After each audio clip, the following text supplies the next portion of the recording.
ನಮಸ್ಕಾರ ವನಶ್ರೀ ಚಾನಲ್ಗೆ ಹೊಸ ಸ್ವಾಗತ. ವಿಡಿಯೋ ತಂದಾಯ್ತು. ಬನ್ನಿ ಇವತ್ತು ರಾಣಿ ಸೀರಿಯಲ್ಲು ಹೇಗೆ ಮೂವ್ ಆಗುತ್ತೆ, ಏನು ಸ್ಟೋರಿ ನೋಡೋಣ. ಅದಕ್ಕಿಂತ ಮುಂಚೆ ನನ್ನ ವಿಡಿಯೋಕ್ಕೆ ಸಬ್ಸ್ಕ್ರೈಬ್ ಮಾಡಿಲ್ಲ ಅಂದರೆ ದಯವಿಟ್ಟು ಸಬ್ಸ್ಕ್ರೈಬ್ ಮಾಡ್ಕೊಳ್ಳಿ, ಹಾಗೆ ಒಂದು ಲೈಕ್ ಕೊಡಿ. ಸರಳ ಇವತ್ತು ಟಿಪ್ ಟಾಪ್ ಆಗಿ ಡ್ರೆಸ್ ಮಾಡಿಕೊಂಡು ವರ್ಧನ್ನ ಕಾಣೋದಕ್ಕೆ ಹೋಗ್ತಾ ಇದ್ದಾಳೆ. ಅಂದರೆ ವರ್ಧ 50,000 ರೂಪಾಯಿ ದುಡ್ಡು ಕೊಡ್ತೀನಿ ಅಂತ ಹೇಳಿದ್ದಾನೆ. ಅದಕ್ಕೋಸ್ಕರ ಈ ಬ್ಯಾಗ್ ತಗೊಂಡ್ಬಂದು ಕೊಟ್ಟರೆ 50,000 ಕೊಡ್ತೀನಿ. ಇವಳು ಯೋಚನೆ ಮಾಡ್ತಾಳೆ, ಒಂದು ಫೇಕ್ ಬ್ಯಾಗ್ ತಗೊಂಡೋಗಿ ಕೊಟ್ಟು 50,000ನ ಇಸ್ಕೊಂಡು ಹೆಂಗೋ ಅವ್ರ ಕಡೆ ಹುಡುಗರು ಬಂದಿರ್ತಾರೆ, ವರ್ಧನ್ ಕಡೆ ಹುಡುಗರು ಬಂದಿರ್ತಾರೆ, ಅವ್ರ ಹತ್ರ ಇಸ್ಕೊಂಡು ಬಂದುಬಿಡ್ತಾಳೆ. ಬಂದು ಮನೆಗೆ ಬರಲ್ಲ, ಮಾರ್ಕೆಟ್ಗೆ ಹೋಗಿ ಮಗಳಿಗೆ ರಾಣಿಗೆ ಎಲ್ಲರಿಗೂ ಬುಕ್ಕು ಬ್ಯಾಗು, ಮಗನಿಗೆ ಒಂದು ಕಾರು ಮತ್ತು ಆ ಮಗಳಿಗೆ ಬುಕ್ಕು ಬ್ಯಾಗು ಎಲ್ಲ ತಗೊಂಡು, ರಾಣಿಗೂ ಬುಕ್ಕು ಬ್ಯಾಗು ಎಲ್ಲ ತಗೊಂಡು ಟಿಪ್ ಟಾಪಾಗಿ ಬೇಜಾನಾಗಿ ಎಲ್ಲ ತಗೊಂಡು ಬರ್ತಾಳೆ ಮನೆಗೆ.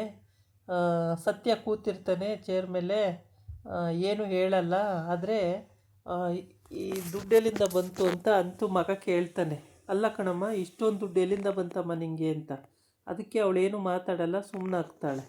ಕೆಲವರಿಗೆ ದುಡಿದ್ರೆ ಹೆಂಗಸರು ಹೊಟ್ಟೆ ಉರಿ ಜಾಸ್ತಿ, ತಡ್ಕೊಳಕ್ಕೆ ಆಗಲ್ಲ ಅಂತ ಅಂದ್ಕೊಂಡು ಗಂಡನಿಗೆ ಅಂಗಿಸಿ ಮಾತಾಡಿಕೊಂಡು ಕೂತಿರ್ತಾಳೆ.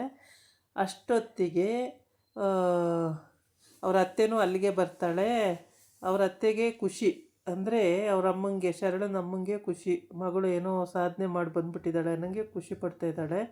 ಇವಳು ತಂದಿದ್ದೆಲ್ಲನೂ ಅವ್ರಿಗೆಲ್ಲ ಬ್ಯಾಗಲ್ಲಿ ತಗೊಂಡು ಬಂದು ಎಲ್ಲನೂ ಕೊಡ್ತಾಯಿದ್ದಾಳೆ. ಸರಿ, ರಾಣಿಗೇನು ತಂದಿಲ್ವೇನಮ್ಮ ಅಂತ ಕೇಳ್ತಾನೆ.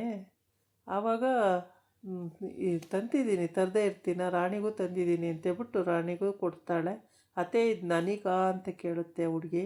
ಹ್ಞೂ, ನಿನಗೆಯಾ? ಅಯ್ಯೋ, ಅವಾಗೆಲ್ಲ ತುಂಬ ಕಷ್ಟ ಕೊಟ್ಟಿದ್ದೀನಿ, ಬೈದಿದ್ದೀನಿ, ಅಂದಿದ್ದೀನಿ.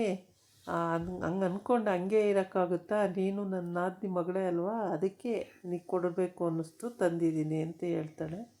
ಆಗ ಸರಿ ಅಂತೇಳ್ಬಿಟ್ಟು ಮಗಳಿಗೆ ಕೊಟ್ಟಿರ್ತಾಳೆ. ಮಗಳಿಗೇನೆ ಅವಳಿಗೂ ತಂದವಳಲ್ಲ ಅಂತ ಮಗಳು ಇಷ್ಟಪ್ಪ ಆಗಿಬಿಡ್ತಾಳೆ, ನನ್ನಂಗೆ ತಂದು ಕೊಡ್ತಿದ್ದಾರಲ್ಲ ಅಂತೇಳ್ಬಿಟ್ಟು.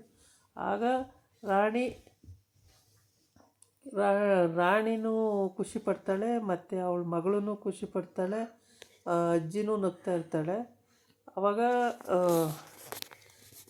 ಅಷ್ಟೊತ್ತಿಗೆ ಇವರೆಲ್ಲ ಖುಷಿಪಟ್ಟು ಮಾತಾಡ್ತಾನೆ ಇರ್ತಾರೆ. ಇನ್ನೂ ತುಂಬ ಖುಷಿಯಾಗಿ, ಇವತ್ತು ನಾನು ಫುಲ್ಲು ಖುಷಿಯಾಗಿದ್ದೀನಪ್ಪ, ನನಗೆ ತುಂಬಾ ಸಂತೋಷ ಆಗಿದೆ ಅಂತ ಎಲ್ಲ ಹೇಳ್ತಾ ಇರ್ತಾಳೆ. ಆಗಲೇ ಆ ಟೈಮಿಗೆ ಕರೆಕ್ಟಾಗಿ ವರ್ಧ ಫೋನ್ ಮಾಡ್ತಾನೆ. ಅಷ್ಟೊತ್ತು ಖುಷಿಯಾಗಿರ್ತಾಳೆ, ಸಂತೋಷವಾಗಿರ್ತಾಳೆ, ಎಲ್ಲರ ಹತ್ರ ನಗ್ತಾ ಮಾತಾಡ್ತಿರ್ತಾಳೆ. ಗಂಡ ಏನೋ ದುಡ್ದಿಲ್ಲ, ನಾನೇ ಏನೋ ಸಾಧನೆ ಮಾಡಿದ್ದೀನಿ ನನಗೆ ಮಾತಾಡ್ತಾ ಇರ್ತಾಳೆ. ಫೋನ್ ಬಂದ ತಕ್ಷಣ ಟುಷ್ ಪಟಾಕಿ. ರಾಣಿಗಂತೂ ಸಿಕ್ಕಾಬಟ್ಟೆ ಖುಷಿ ಆಗ್ಬಿಡುತ್ತೆ. ಅತ್ತೆ, ಅತ್ತೆ ಅಂತ ಕೇಳುತ್ತೆ ಆ ಹುಡುಗಿ. ಹೌದು, ನಿನಗೆಯಾ ಅಂತ. ಪಾಪ ಅಪ್ಪನೂ ಇಲ್ಲ, ಅಮ್ಮನೂ ಇಲ್ಲ. ಮಾವ ಒಬ್ಬರು ಚೆನ್ನಾಗಿ ನೋಡ್ಕೋತಾರೆ ಅಂತ ಮಾವನ ಮನೇಲೇ ಇತ್ತು. ಆದರೆ ಅತ್ತೆ ಭಾಳ ಹಿಂಸೆ ಕೊಡ್ತಾಯಿದ್ಲು. ಅಷ್ಟು ಹಿಂಸೆ ಕೊಟ್ಟರು ಸಹಿಸ್ಕೊಂಡು ಏನೋ ಒಂದು ಕೆಲಸ ಮಾಡ್ಕೊಂಡು, ಕೈಲಾದ್ದು ಮಾಡಿಕೊಂಡು, ಸ್ಕೂಲಿಗೂ ಹೋಗ್ಕೊಂಡು ಹೆಂಗೋ ಮಾಡ್ಕೋತಿತ್ತು. ಅಂಥದ್ರಲ್ಲಿ ಈಗ ಬ್ಯಾಗ್ ತಂದು ಕೊಟ್ಟವಳೆ ಅಂದರೆ ಖುಷಿ ಆಗಲ್ವಾ? ಸಿಕ್ಕಾಬಟ್ಟೆ ಖುಷಿ ಪಡುತ್ತೆ ಮಗು. ಖುಷಿಪಟ್ಟು ನಾಳೆಯಿಂದ ಸ್ಕೂಲಿಗೆ ರೆಡಿ. ಹಂಗೆ ಚಿಕ್ಕ ವಿಷಯಗಳಲ್ಲೇ ಮಕ್ಕಳಿಗೆ ಮತ್ತು ದೊಡ್ಡ ಖುಷಿ ಕೊಡೋ ಅಂಥ ವಿಷಯಗಳು. ತುಂಬ ಪೆನ್ಸಿಲ್ಲು, ಬುಕ್ಕು, ಬ್ಯಾಗು ಎಲ್ಲ ನೋಡಿ ಅದಕ್ಕಂತೂ ತುಂಬಾ ಖುಷಿ ಆಯಿತು. ಮಾವನೇ ಕೊಡಿಸ್ತೀನಿ ಅಂದಿದ್ದ, ಇವತ್ತು ಕರ್ಕೊಂಡೋಗಿ ನಿನಗೆ ಕೊಡಿಸ್ತೀನಿ, ನಾಳೆ ಸ್ಕೂಲಿಗೆ ಹೋಗುವಂತೆ ಅಂತ ಹೇಳಿದ್ದ. ಅಷ್ಟರಲ್ಲಿ ಅವಳು ತಂದು ಕೊಟ್ಟವಳೆ. ಓಕೆ, ಅದು ಒಂದು ಖುಷಿ ವಿಷಯನೇ. ಆದರೆ ಆ ದುಡ್ಡು ಎಲ್ಲಿಂದ ಬಂತು ಅದನ್ನು ಹೇಳ್ತಾ ಇಲ್ಲ.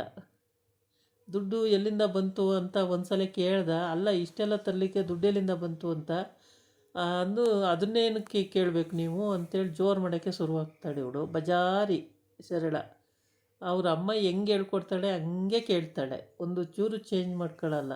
ಅಮ್ಮ ಹೇಳ್ಕೊಡೋದು ಮನೆಯೊಳ ಕೆಲಸ ಅಂತ ಆದಮೇಲೆ ನಾನು ಕೇಳಬಾರ್ದು ಅಂತ ಅವಳಿಗೆ ಅರ್ಥನೇ ಆಗಲ್ಲ. ಈ ನೋಡಮ್ಮ ಅದು ಹಂಗೆ ಇದು ಹಿಂಗೆ ಅಂತ ಹೇಳ್ಕೊಡೋದು, ಮತ್ತು ಆ ಅಮ್ಮ ಹೆಂಗೆ ಹೇಳ್ಕೊಡ್ತಾಳೆ ಹಂಗೆ ಕೇಳೋದು, ಇದೇ ಆಗಿದೆ ಇವಳು ಕೆಲಸಗಳು. ಆಗ ಆಮೇಲೆ ಇದೇ ಥರ ಕೇಳ್ತಲೇ ಇರ್ತಾಳೆ ಯಾವಾಗಲೂ ಯಾವಾಗಲೂ ಮನೆಯಲ್ಲಿ ಜಗಳ ರಂಪ ಇದೇ ನಡೀತಾ ಇರುತ್ತೆ. ಈ ಕಡೆ ಆ, ಸತ್ಯನಿಗೆ ಅನುಮಾನ, ಇಷ್ಟು ದುಡ್ಡು ಯಾರ ಹತ್ರನ ನೀನು ಮಾತಾಡ್ತಾ ಇದ್ದಲ್ಲ ಅಲ್ಲಿ, ಯಾರ ಹತ್ರ ದುಡ್ಡು ಇಸ್ಕೊತಿದ್ದೆ ಅಂತ ಕೇಳ್ತಾನೆ. ಆವಾಗ ಅವಳು ಹೇಳಲೇಬೇಕಾಗುತ್ತೆ ಇವಾಗ, ಆದರೆ ಇನ್ನೂ ಹೇಳಿಲ್ಲ.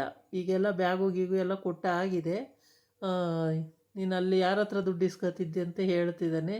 ವರ್ಧ ಅಂತಾಳೆ, ಮತ್ತು ಅಷ್ಟಕ್ಕೆ ಸ್ಟಾಪ್ ಆಯ್ತಾಳೆ. ಇದೇ ಟೈಮಿಗೆ ಕರೆಕ್ಟಾಗಿ ಫೋನ್ ಬರುತ್ತೆ, ಆ ಫೋನ್ ಎತ್ತಲ್ಲ. ಎತ್ತಿದ್ರೆ ಯಾರ್ದು ಫೋನು ಅಂತ ಸತ್ತಿಂಗ್ ಗೊತ್ತಾಗುತ್ತೆ. ಈ ಕೆಲಸ ಬೇರೆ ಮಾಡ್ತೀಯ ಅಂತೇಳಿ ಮತ್ತೆ ವರ್ಧ ಫೋನ್ ಮಾಡ್ತಲೇ ಇದ್ದಾನೆ. ಏಕೆಂದರೆ ಅದು ಬ್ಯಾಗಲ್ಲಿ ಇದು ಏನೂ ಇಲ್ಲ, ಅವನಿಗೆ ಬೇಕಾಗಿರೋ ಮೆಮೊರಿ ಕಾರ್ಡ್ ಆ ಬ್ಯಾಗಲ್ಲಿ ಇಲ್ಲವೇ ಇಲ್ಲ. ಹಾಗಾಗ್ಬಿಟ್ಟು ಅವನಿಗೆ ಕೋಪ ಬಂದ್ಬಿಟ್ಟಿದೆ. ಇಲ್ಲಿ ಮೋಸ ಮಾಡೋದ್ಲಲ್ಲ ಸತ್ತಿನ ಹೆಂಡ್ತಿ ಅಂತ ಹೇಳ್ಬಿಟ್ಟು ಸಿಟ್ಟು ಅಂದ್ರೆ ಸಿಟ್ಟು, ಸಿಕ್ಕಾಬಟ್ಟೆ ಸಿಟ್ಟು ಬಂದ್ಬಿಟ್ಟಿದೆ. ಈಗೇನು ಮಾಡೋಕ್ಕಾಗಲ್ಲ, ದುಡ್ಡು ಕೊಟ್ಟಾಗಿದೆ. ಅವಳು ಬ್ಯಾಗ್ ಕೊಟ್ಟು ಬಂದಿದ್ದಾಳೆ, ಆಯಿತು, ಅವಳ ಕೆಲಸ ಮುಗಿದೋಯ್ತು. ಈಗ ಅವನೇನೇ ಮಾಡಿದ್ರು ಅದು ಅವಳದ್ದೇ ತಪ್ಪಾಗಿರಲ್ಲ. ಏಕೆಂದರೆ ಅವ್ನು ಬ್ಯಾಗ್ ಕೇಳಿದ್ದಕ್ಕೆ ಬ್ಯಾಗ್ ಕೊಟ್ಟ. ಅವನು ಬೇರೆ ಏನು ಹೇಳೇ ಇರಲಿಲ್ಲ. ಅಲ್ಲಿ ಬುಕ್ಕು ಪೆನ್ನು ಪೆನ್ಸಿಲ್ಲು ಏನಿದೆ ಆ ಬ್ಯಾಗಲ್ಲಿ ಹಂಗೇ ತರಬೇಕು, ಹಂಗೆ ಕೊಡಬೇಕು ಅಂದಿದ್ದ. ಅವಳು ಹಂಗೆ ಕೊಟ್ಟಳು, ಅಷ್ಟೇ. ಇದಾಗಿತ್ತು ಇವತ್ತಿನ ವೀಡಿಯೋ. ನಾಳೆ ಇನ್ನೊಂದು ವೀಡಿಯೋ ಜೊತೆ ಬರ್ತೀನಿ. ನಮಸ್ಕಾರ.